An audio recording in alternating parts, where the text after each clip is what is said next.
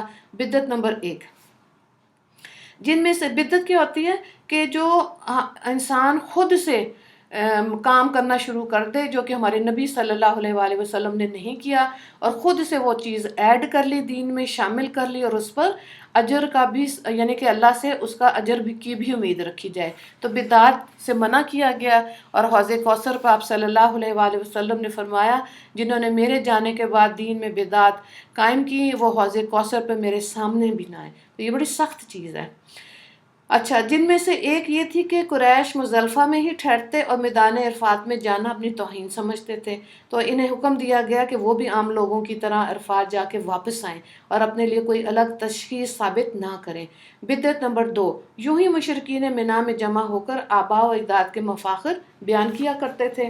کس سے حکم انہیں کہا گیا کہ اپنے آباء کی بجائے، ان کے قصے سنانے کے بجائے اللہ کا ذکر کرو۔ اب 196 سے لے کے 200 تک آیات میں یہ بات آئے گی۔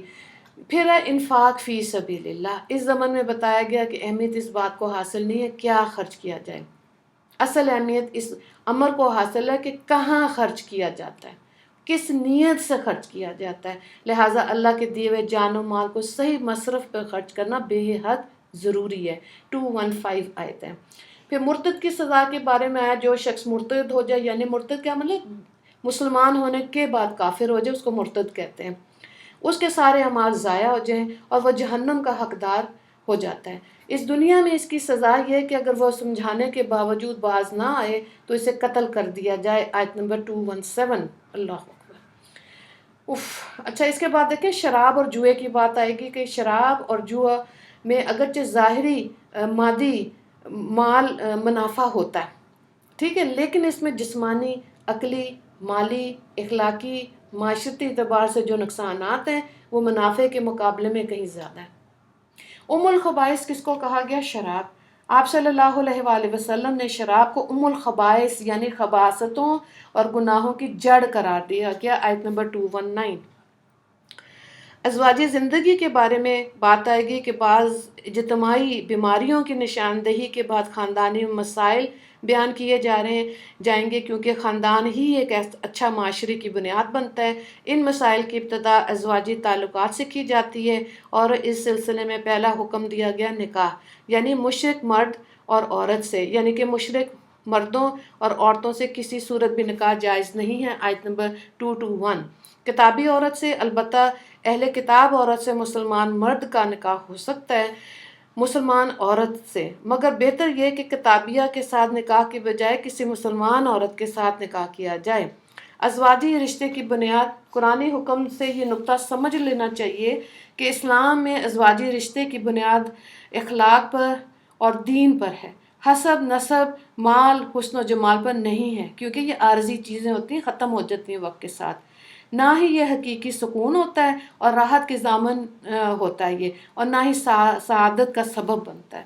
تو بچہ یا بچی کا نیک ہونا بہت ضروری ہے، تبھی انسان بڑی اچھی سکون والی زندگی گزار سکتا ہے۔ قیمتی خزانہ یعنی ازواجی زندگی کے سفر میں نیک اور خوف خدا رکھنے والا ساتھی سفر کے سب مراحل میں کو آسان کرتا ہے۔ اسی لیے ہمارے آقا صلی اللہ علیہ وآلہ وسلم نے نیک خاتون کو قیمتی خزانے سے تعبیر کی گیا، ترمذی نے اس کو روایت کیا۔ پھر دوسرے پارے میں آئے گی بات حیض اور جمع۔ اب یہ کہ یہ جائز نہیں ہے حالت حیض میں بیوی کے ساتھ جمع مباشرت کرنا، کیونکہ حیض کے خون میں ایسی نجاست اور ایسے جراثیم پوشیدہ ہوتے ہیں جس کی وجہ سے میاں اور بیوی دونوں کی صحت خطرے میں پڑ سکتی ہے۔ جائز کیا ہے البتہ آپس میں بوس و کنار کرنا، اٹھنا بیٹھنا، اکٹھے کھانے پینے کی اجازت ہے۔ کس چیز کی اجازت نہیں ہے، یا جبکہ یہودی اس کی بھی اجازت نہیں دیتے تھے، ٹھیک ہے، مطلب یہ جو اللہ نے جائز کیا انہوں نے وہ بھی ناجائز کر دیا تھا، اکٹھے بیٹھنا بھی۔ کوئی برائی نہیں، یعنی انصار حالت حیض میں جمع کرنا بھی برا نہیں سمجھتے تھے عیسائی۔ اعتدال کیا ہے؟ گویا اسلام نے دوسرے بہت سارے معاملات کی طرح حیض کے معاملے میں بھی افراط و تفریط کی بجائے اعتدال کی راہ اختیار کی، آیت نمبر 222 اور 223۔ قسم کے بارے میں آئے گا، اگر کسی نے قسم کھا لی وہ 4 ماہ تک اپنی بیوی کے قریب نہیں جائے گا تو اس کو ایلا کہتے ہیں، اس کے بارے میں واقعہ آئے گا۔ اور خود بخود طلاق، تو 4 ماہ گزرنے پہ خود بخود طلاق واقعہ پہلی ہو جائے گی۔ دوسرا کیا؟ رجوع اور کفارہ، البتہ اگر اس سے رجوع کر لیا تو نکاح باقی رہے گا، لیکن قسم کا کفارہ اس پر لازم ہوگا۔ طلاق کے بارے میں آئے گا، سورہ بقرہ میں جتنی تفصیل کے ساتھ طلاق، عدت، رضاعت کے مسائل بیان کیے گئے، اتنی تفصیل کے ساتھ کسی دوسری صورت میں بیان نہیں کیے گئے۔ تو یہ بڑی ڈیٹیلڈ سٹڈی ہوتی ہے پہلے 3 پاروں کی، بہت سارے مسائل ہیں اس کے اندر نا، جس میں جو توجہ طلب ہے۔ پھر طلاق کی اجازت، اس سلسلے میں یہ جان لینا ضروری ہے کہ اللہ کی نظر میں طلاق کے قابل نفرت ہونے کے باوجود مخصوص حالات اور مجبوریوں کی بنا پہ طلاق کی اجازت دی گئی ہے۔ وجوہات طلاق، اس کی بارے میں آئے گی، کیونکہ بعض اوقات میاں بیوی میں سے کوئی ایک ایسا ہوتا ہے جو اپنی بد اخلاقی، بد کرداری اور کے رویے کی وجہ سے گھر کو جہنم بنا دیتا ہے، جہاں سکون نام کی کوئی چیز نہیں ہوتی۔ ایسی صورت میں طلاق کے سوا کوئی چارہ نہیں رہتا۔ اسلام نے طلاق کی اجازت دینے کے ساتھ اس پہ بہت ساری اصلاحات بھی کی ہیں۔ اچھا، زمانہ جاہلیت کی جو طلاق تھی اس کی کوئی حد مقرر نہیں تھی، 100 طلاقیں دے کر بھی رجوع کر لیتے تھے۔ اسلام میں اسلام 3 سے زائد طلاق کی اجازت نہیں دیتا۔ 1 طلاق جس کو رجعی کہتے ہیں، اس میں انسان رجوع کر سکتا ہے۔ دوسری طلاق بائن ہوتی ہے، یعنی جدائی، اس میں اگر دوسری طلاق ہوگی تو اس میں نکاح دوبارہ پڑھا کے تو بیوی کو رکھ سکتے ہیں۔ تیسری طلاق مغلظہ ہے، جس کے بس یہ پکی طلاق ہوتی ہے، اس کے بعد نہیں رجوع کر سکتے، بات ختم ہوگی۔ 229 آیت ہے۔ مہر کی بات آئے گی، شوہر نے مہر کی صورت میں بیوی کو جو کچھ دیا ہو اسے واپس لینے کی اجازت نہیں ہے۔ خلا، البتہ خلا کی صورت میں اجازت ہے۔ خلا یہ ہوتا ہے کہ عورت اس شرط پر پورا مہر یا اس کے پاس کچھ واپس دینے کے لیے آمادہ ہو کہ اسے طلاق دے دی جائے، یعنی کہ عورت جب مانگتی ہے تو وہ لیتی ہے تو وہ خلا ہوتا ہے، مرد جب دیتا ہے تو وہ طلاق ہوتی ہے۔ طرفین کی رضامندی، خلا کے لیے زوجین میاں بیوی کی رضامندی ضروری ہے، آیت نمبر 230۔ حلالہ، اگر طلاق یافتہ عورت کسی دوسرے مرد سے نکاح کر لے مگر کسی وجہ سے اس کے ساتھ بھی نباہ نہ ہو سکے تو اس سے طلاق لینے کے بعد پہلے شوہر سے نکاح کر سکتی، اسے حلالہ کہا جاتا ہے۔ لعنت، آج کے دور کا جو حلالہ ہے نا، یہ سب ڈرامہ ہے، پیسے دے کے اور یہ تم شادی کر لو، اس کو ہاتھ بھی نہ لگانا، پھر اتنے دیر کے بعد طلاق دے دینا، میں اپنی بیوی سے پھر دوبارہ شادی کر لوں گا۔ یہ اس قسم کی خرافات جتنی بھی آج کل سننے میں ملتی ہیں، حدیث میں ایسے لوگوں پر لعنت کی گئی ہے۔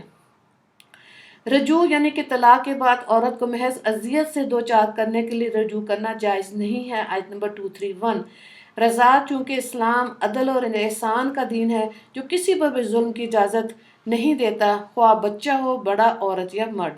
شیر خوار بچے کے حقوق، اس لیے اسلام نے دودھ پیتے بچوں کے حقوق بھی بیان کیے ہیں۔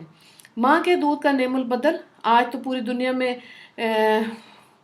اب یہ ہے نا ڈبے والا دودھ، تو ماں کے دودھ کا کوئی نعم البدل نہیں ہے، مگر اسلام نے اس وقت ماؤں کو اپنے بچوں کو دودھ پلانے کا حکم دیا تھا جب پوری دنیا جہالت کی تاریکی میں ڈوبی ہوئی تھی اور ماں کے دودھ کی افادیت کسی کو معلوم نہیں تھی۔ اب تو ریسرچ کے ساتھ باہر کے ملکوں میں بھی وہ فورس کرتے ہیں ہاسپٹلز میں خواتین کو کہ خود فیڈ کریں۔ جدائی کی صورت میں ماں کا حق، اگر بالفرض میاں بیوی میں جدائی واقع ہو جائے تو بھی دودھ پیتے بچے کی پرورش اور اسے دودھ پلانے کا زیادہ حق ماں ہی کو حاصل ہے۔ طلاق و جدائی کی سزا اس معصوم کو دینا جائز نہیں۔ آیت نمبر 233۔ پھر عدت کی بات آئے گی۔ طلاق ہو جانے یا شوہر کی وفات کا سانیہ پیش آئے، دونوں صورتوں میں عورت پر عدت لازم ہے۔ عدت طلاق 3 مہینے ہے جس میں حیض آتا ہے، اور عدت وفات 4 مہینے 10 دن ہے، اور اس کا ذکر آئے گا آیت نمبر 228 234 تک۔ زمانہ عدت میں پیغام نکاح کے بارے میں بات آئے گی۔ جو عورت زمانہ عدت میں ہو اس سے نکاح کے بارے میں عہد و پیمان لینا منع ہے، البتہ دل میں خواہش رکھنے اور اشعار کنائے میں اپنی خواہش کا اظہار کی اجازت ہے۔ آیت نمبر 235۔ جہاد کی بات آ رہی ہے تو خاندان اور معاشرے کی اصلاح اپنی جگہ بے حد اہمیت رکھتی ہے، لیکن اس کے لیے حق اور حق کے انصار اور عوان کی بقا ضروری ہے۔ جہاد کا مقصد حق اور حق کے علم برداروں کی بقا ہے، اس لیے قرآن کریم میں جہاد پر بہت زیادہ زور دیا گیا۔ جہاد سے فرار، موت کے ڈر سے جہاد سے راہ فرار اختیار کرنے والوں کی شدید مذمت کی گئی ہے۔ بعض مقامات پر اس حوالے سے سابقہ کے قصوں کو بیان کیا گیا ہے۔ یہاں دوسرے پارے کے اختتام پر بھی 2 قصے موجود ہیں۔ طاعون یعنی پہلا قصہ ایسی قوم کا جو طاعون کی بیماری پھیل جانے کے بعد موت کے ڈر سے گھروں کو چھوڑ کر بھاگ کھڑی ہوئی تھی۔ دوسری چیز ہے تدبیر اور تقدیر، لیکن یہ افراد انہیں موت سے نہ بچا سکے۔ اس قصے سے یہ سبق ملتا ہے کہ کوئی تدبیر انسان کو تقدیر سے نہیں بچا سکتی۔ بالکل۔ جہادی صفات، دوسرا قصہ بنی اسرائیل اور حضرت طالوت کا ہے، جن کی قیادت میں جہادی صفات سے مالا مال تھوڑے سے لشکر نے اپنے سے کئی گنا بڑے لشکر کو شکست دے دی تھی۔ یہ قصہ ایسا تھا کہ خود بنی اسرائیل کے بھی صرف خواص ہی کو، خاص لوگوں کو ہی پتہ تھا، عام لوگ اس سے بے خبر تھے۔ بھولی بصری داستان کا بیان، نبی امی صلی اللہ علیہ وآلہ وسلم کی زبان اقدس سے تاریخ کی اس بھولی بھالی داستان کا بیان ہو جانا اس بات کی دلیل ہے کہ آپ صلی اللہ علیہ وآلہ وسلم کا رابطہ اس ذات سے ہے جس کی نظر سے تاریخ کی کوئی کڑی بھی اوجھل نہیں ہے، سچے رسول۔ اور یہ کہ آپ صلی اللہ علیہ وآلہ وسلم واقعی سچے رسول ہیں، اس لیے اس قصے کے آخر میں فرمایا گیا، یہ اللہ تعالیٰ کی آیت ہے جو ہم آپ پر صحیح ٹھیک پڑھ کر سناتے ہیں، اور بلا شبہ آپ صلی اللہ علیہ وآلہ وسلم ہمارے رسولوں میں سے ہیں۔ آیت نمبر 252۔ یہاں پہ دوسرا پارہ مکمل ہوا، سورہ البقرہ جاری ہے۔ تیسرے پارے میں انشاءاللہ سورہ البقرہ مکمل ہو جائے گی اور سورہ آل عمران شروع ہو جائے گی۔ وآخر دعوانا ان الحمدللہ رب العالمین۔ اللہم اغفر للمسلمین والمسلمات والمؤمنین والمؤمنات۔ السلام علیکم ورحمۃ اللہ وبرکاتہ۔